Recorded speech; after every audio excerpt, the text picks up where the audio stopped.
प्रिय स्टूडेंट, मेरे चैनल पर आप सभी का स्वागत है।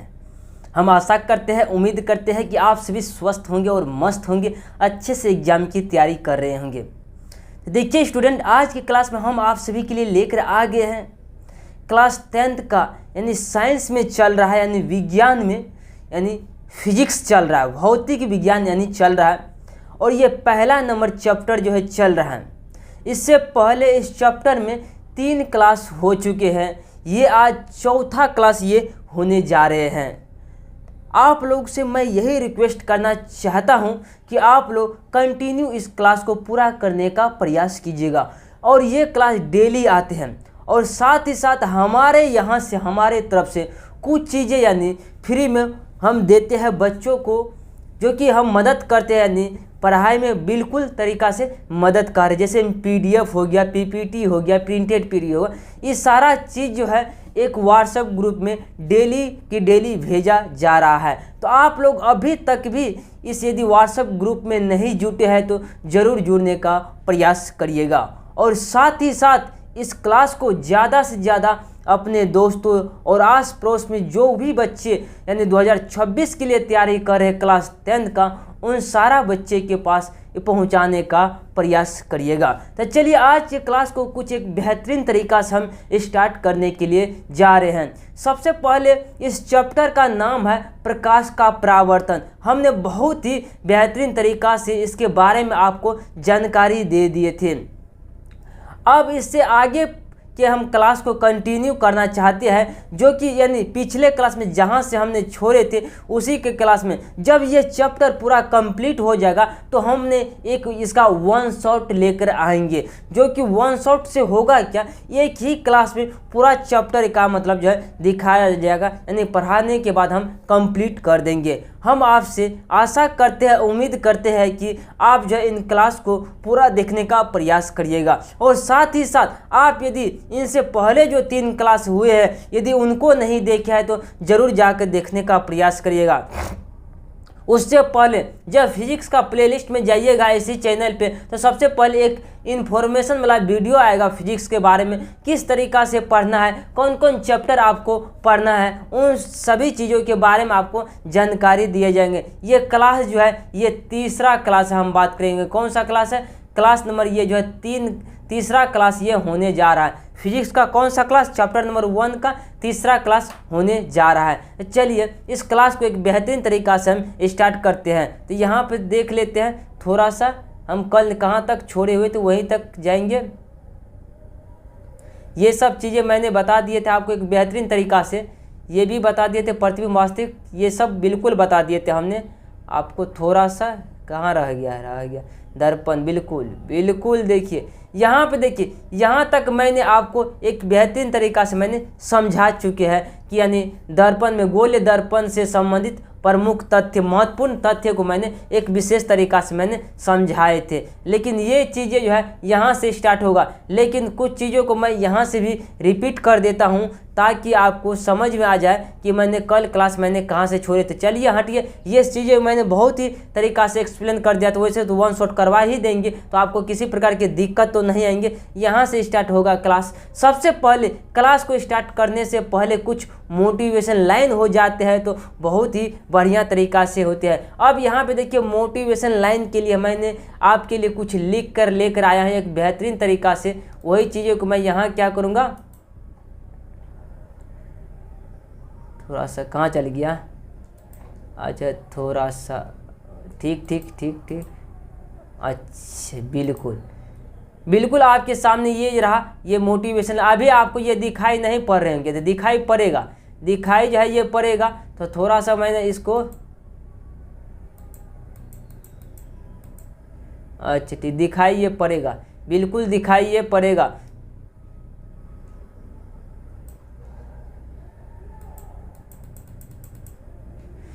अच्छा थोड़ा देर वेट करिए, आपको ये जो है लाइनें हम चाहते हैं कि आपको साफ से दिखाई पड़े।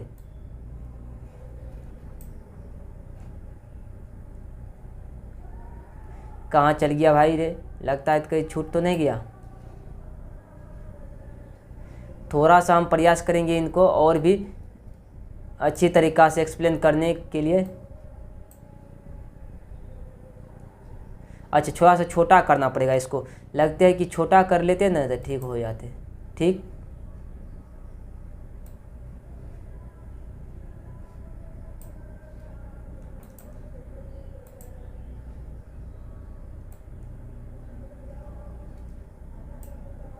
अब यहाँ देखिए, अब ये लाइनें आपको दिखाई पड़ रही होंगी एक बेहतरीन तरीका से, बिल्कुल बेहतरीन तरीका से ये लाइनें जो है आपको दिखाई पड़ रही होंगी। अब यहाँ देखिए, इस लाइन को जरा सा सुनने का प्रयास करिएगा, बहुत ही बेहतरीन तरीका से हम बात करेंगे, इसको समझने का प्रयास करिएगा ताकि आपको किसी प्रकार की दिक्कत या समस्या का सामना न करना पड़े।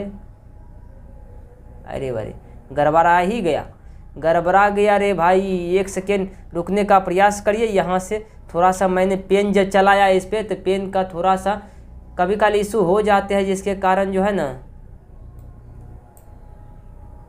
एक सेकेंड रुक जाइए, एक सेकेंड।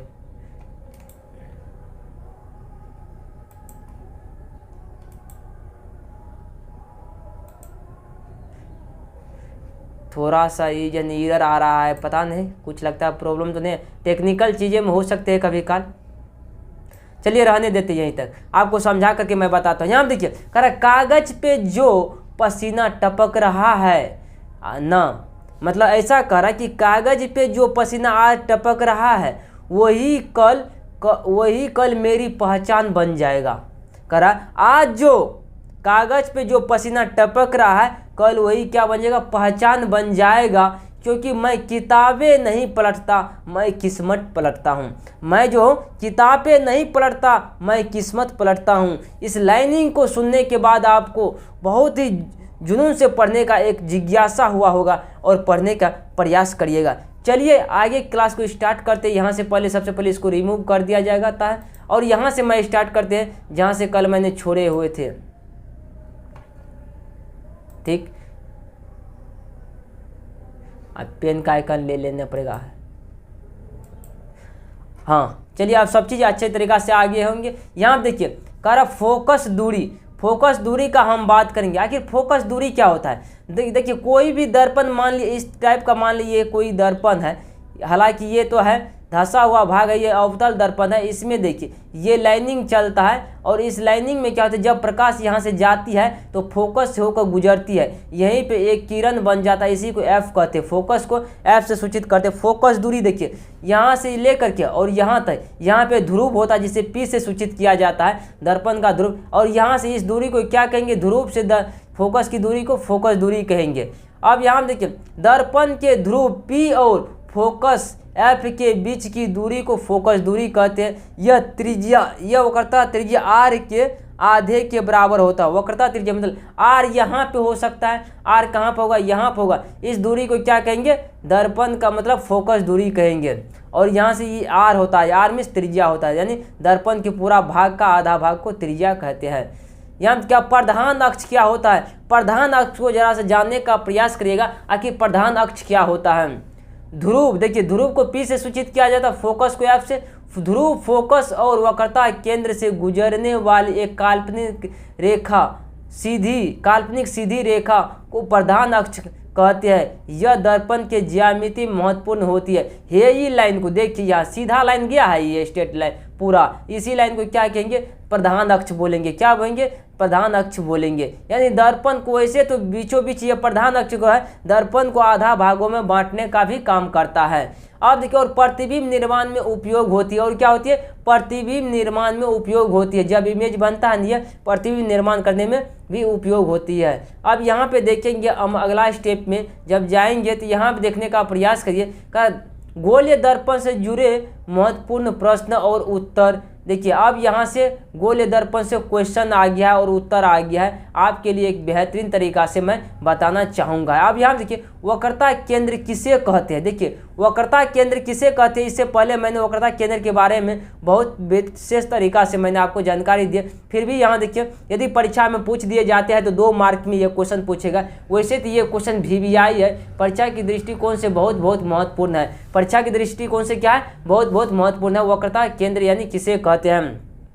यानी कि दर्पण जिस खोखले गोले का बना होता है, कह रहा दर्पण जिस खोखले गोले का बना होता है उसके केंद्र को वक्रता केंद्र कहते हैं। इसे सी से सूचित किया जाता है। क्या कहते हैं? जैसे दर्पण ये है ना, खोखला गोला का एक भाग, और यहाँ से क्या बोलेंगे, ये ही वक्रता केंद्र है। यही क्या है? वक्रता केंद्र। इस लाइन को क्या कहते हैं? वक्रता केंद्र कहते हैं। अब यहाँ पे देखिए वक्रता केंद्र बीच में होता है। दर्पण के बीच में हमेशा वक्रता केंद्र होता है। क्या होता है? दर्पण के बीच में हमेशा वक्रता केंद्र होता है। इसलिए कहा गया है, देखिए परिभाषा को अभी आप समझ के चलिएगा तो बार बार आपको रूम पे यानी घर पे रट्टा नहीं मारना पड़ेगा। रट्टा मारने के लिए प्रयास मत कीजिएगा, हर एक चीज़ों को समझने का प्रयास करिए और समझ के चलिए। यहाँ देखिए कह रहा है दर्पण जिस खोखले गोले का बना होता है उसके केंद्र कहाँ पर होता है? बीच में होता है। केंद्र कहाँ पर होता है? बीच में होता है। केंद्र को वक्रता केंद्र कहते हैं। इसे सी से सूचित किया जाता है। यानी कोई भी दर्पण मान लीजिए यहाँ पे है और इसके बीच में एक सेंटर होता है, इसी के क्या कहते हैं? केंद्र कहते हैं। इसी के क्या कहेंगे? केंद्र कहेंगे। चलिए अगला स्टेप पे चलते हैं। यहाँ देखिएगा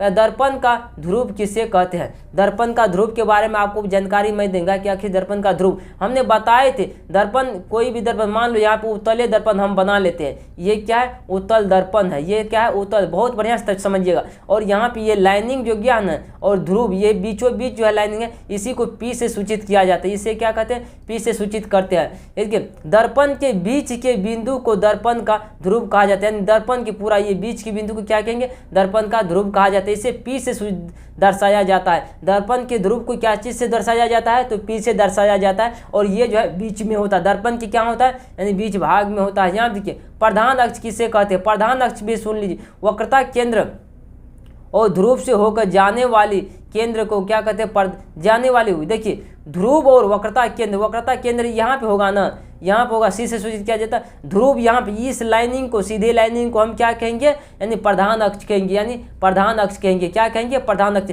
यहाँ से यहाँ तक यानी दर्पण के ध्रुव से जाने वाली वक्रता केंद्र के लाइन को क्या कहेंगे? हम प्रधान अक्ष बोलेंगे। क्या कहेंगे? प्रधान अक्ष बोलेंगे। यहाँ देखिए वक्रता केंद्र और ध्रुव से होकर जाने वाली रेखा, करा वक्रता केंद्र और ध्रुव से होकर जाने वाली रेखा को प्रधान अक्ष कहते हैं। इसे एक्स और एक्स डॉट से सूचित दर्शाते हैं। अब देखिए अगला स्टेप में जाने का प्रयास करिए। आखिर दर्पण का द्वारक किसे कहते हैं? दर्पण की चौड़ाई को दर्पण का द्वारक कहा जाता है। देखिए बहुत ही वीवीआई क्वेश्चन कई बार पूछा गया एग्जाम में, ऑब्जेक्टिव में भी पूछा गया, तो आपको ये वीवीआई क्वेश्चन ये सब है।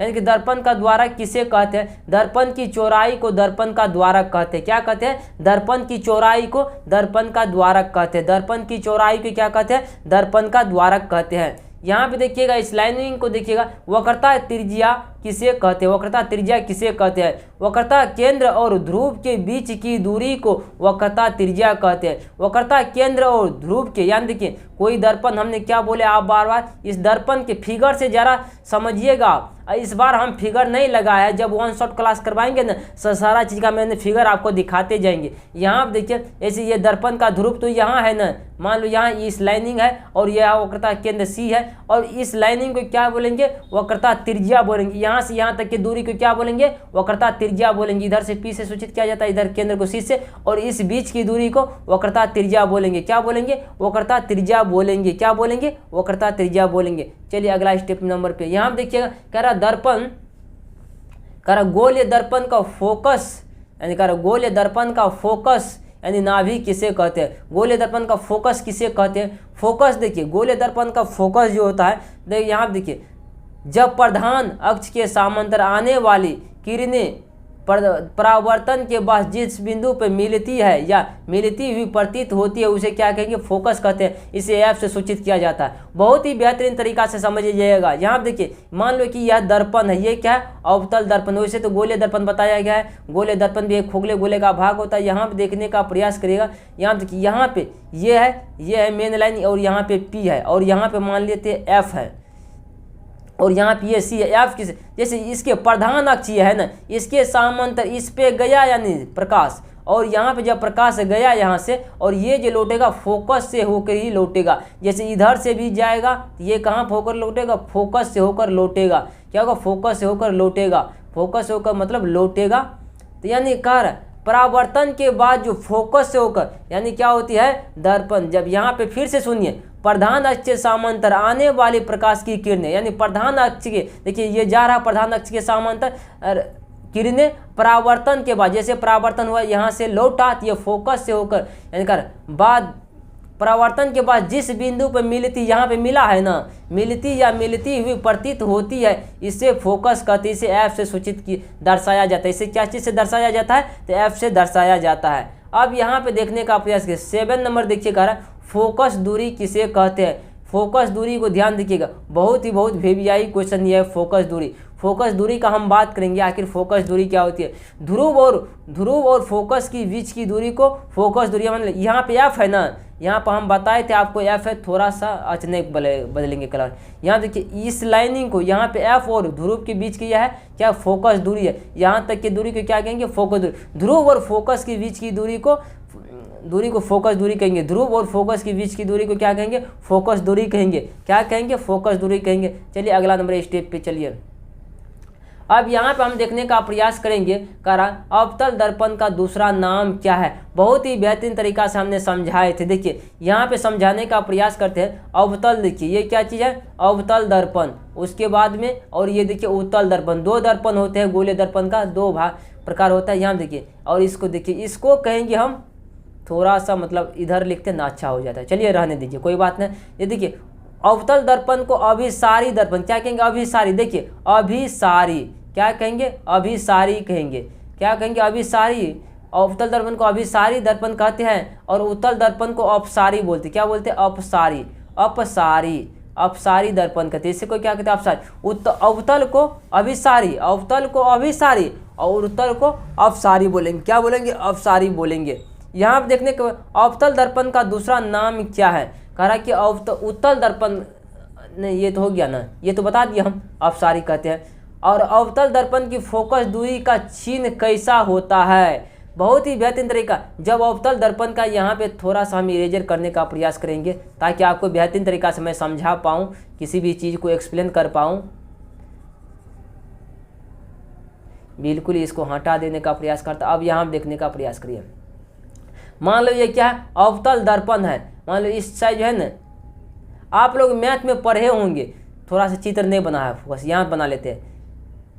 मान लीजिए यह क्या अवतल दर्पण है, ये क्या अवतल दर्पण है। और देखिए मैथ में पढ़े होंगे, इस लाइनिंग मान लो ये खींचा है, इससे आगे वाला भाग प्लस होता है, इससे पीछे वाला भाग क्या होता है, ऋणात्मक होता है। क्या होता है, ऋणात्मक होता है। इससे पीछे वाला लाइन ऋणात्मक हो, इससे आगे वाला भाग क्या होता है, प्लस होता है। अतः ये अवतल दर्पण है, हर एक चीज़ यहाँ पे बनता है, पीछे बनता है। ये दर्पण के पीछे बनता है, आगे नहीं बन करके पीछे बनता है। जैसे त्रिज्या बनेगा, फोकस बनेगा, त्रिज्या को आर से सूचित किया जाता है। यहाँ पे फोकस बन जाएगा। ये सारा चीज़ दर्पण के पीछे ही बन रहा है। तो जब पीछे बनता है, इधर बनता है, इस लाइनिंग से यानी पी लाइनिंग से इधर बनता है, तो ये माइनस में हो जाएगा, आगे बनेगा तो प्लस में हो जाएगा। तो इधर बन रहा है ना अवतल दर्पण में, पीछे बनता है सब चीज़। तो ये क्या होता है, अवतल दर्पण की फोकस दूरी ऋणात्मक होती है। क्या होती है, ऋणात्मक होती है, यानी माइनस होता है। अवतल दर्पण की फोकस दूरी क्या होगी, ऋणात्मक होगी। क्या होगी, ऋणात्मक होगी। हालांकि हर चीज़ क्या होती है, ऋणात्मक ही होता है। अवतल दर्पण में जितना भी चीज़ें बनती है वह ऋणात्मक ही होता है।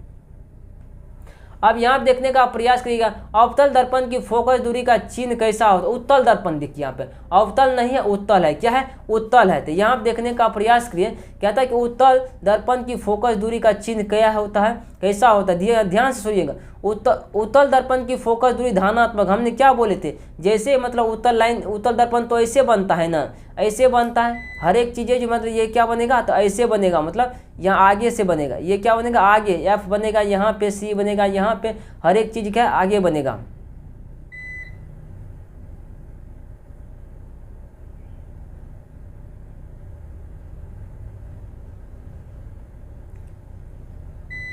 थोड़ा सा भी लाइन जो कट हो गए हैं, तो थोड़ा सा आप लोग मैनेज करने का प्रयास करिएगा। थोड़ा सा हम वेट करेंगे, आप तब तक इन्वर्टर में मतलब अभी लाइन दे रहे हैं, तो थोड़ा सा वीडियो में कंटिन्यू बने रहने का प्रयास करिएगा। तो क्या मेरा चेहरा जो है नहीं दिखाई पड़ रहा है आप लोग को, तो नहीं दिखाई पड़ रहे तो कोई बात नहीं है, अगले क्लास में हम मिलते हैं आप सभी से। फिर तो मिलते हैं अगले क्लास में। आज के लिए जय हिंद।